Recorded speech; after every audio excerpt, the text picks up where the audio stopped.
Dawn crept over Nairobi on July 17, 2025, casting pale light across the corridors of Kenyatta National Hospital. On the 7th floor, in Ward 7B, the hum of machines and shuffle of nurses signaled the beginning of another day. Among the patients lay Edward, thin, paralyzed, bound to his bed since his admission days earlier. His eyes traced the dull ceiling, silent and still. Nearby moved Kennedy, a patient like the others, though in truth, he was unlike any of them. He had been in the hospital since December the previous year, quietly surviving on KNH's charity. A man with no family, no identification, and seemingly no past.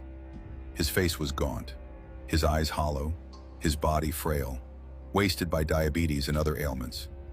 But his presence lingered like a shadow, unnoticed, yet always there. Months earlier, on a night thick with silence, another patient had died.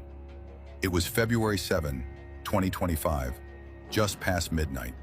In Ward 7C, Gilbert, a man battling a cerebral condition, was found with his throat slit open.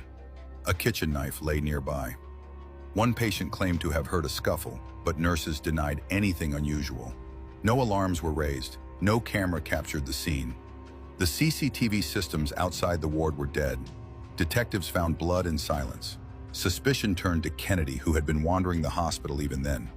Yet for reasons no one fully explained, he was never charged. The case hung in limbo, awaiting forensic clarity. Meanwhile, Kennedy stayed. On July 17, routine masked the coming horror. At 11:30 in the morning, a nurse checked Edward. He was stable, shallow breath but steady.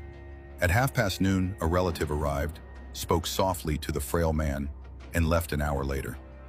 The ward settled into its usual lull. Visitors trickled out, nurses moved on. Somewhere in that quiet, Kennedy slipped away. What thoughts passed through his mind remain a mystery. Perhaps it was the weight of abandonment. Perhaps madness driven by chronic pain and institutional neglect.